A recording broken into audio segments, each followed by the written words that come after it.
Hi friends, சர்வதேச பெண் குழந்தைகள் தினம் ஜனவரி 24 நேற்று வந்து சிறப்பாக கொண்டாடணும். சிவகங்கை மாவட்ட ஆட்சியர் அலுவலகத்தில் இந்த ஒரு சிறப்பான நிகழ்வு நடந்தது. ப்ரௌட் வாக் அப்படிங்கிற ஒரு நடைப்பயணம் ஒன்று வச்சுருந்தாங்க. இதில் வந்து எல்லா விதமான அரசு தனியார் பள்ளி ஆசிரியர்கள் மற்றும் மற்ற துறையில் இருக்கக்கூடிய ஒர்க்கரும் இதில் ஜாயின் பண்ணிக்கிட்டோம். அதோட பாரம்பரிய நடனமான கரகாட்டம் மற்றும் குழந்தைகளோட கலை நிகழ்ச்சிகள்லாம் நடத்தினாங்க. அதோட குழந்தைகள் வந்து சிலம்பமெல்லாம் செஞ்சு தான் இதை ஸ்டார்ட் பண்ணாங்க.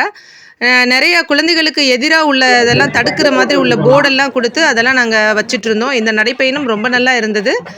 இது வந்து ரொம்ப ரொம்ப ஒரு முக்கியமான ஒரு தகவலாக உங்களுக்கு பகிர்ந்துக்கணும் தான் இந்த வீடியோ இன்றைக்கி நான் போஸ்ட் பண்ணுறேன். அதோடு வந்து மாணவர்களும் கலந்துக்கிட்டாங்க, மெடிக்கல் காலேஜ் ஸ்டூடெண்ட்ஸும் கலந்துக்கிட்டாங்க. பெண் குழந்தைகளுக்கு எதிராக நடக்கக்கூடிய இதை வந்து தடுக்கிறதுக்கும் அவங்களுக்கு நிறைய ஆதரவு அளிக்கணும் அப்படிங்கிறதுக்காக தான் இந்த ஒரு வாக் நடந்தது. ஸோ நாங்கள் கலெக்டரேட்டை நல்லபடியாக சுற்றி வந்தோம். ரொம்ப நல்லா இருந்தது. ஸோ நீங்கள் எல்லோரும் என்ஜாய் பண்ணியிருப்பீங்கன்னு நினைக்கிறேன். தேங்க்யூ.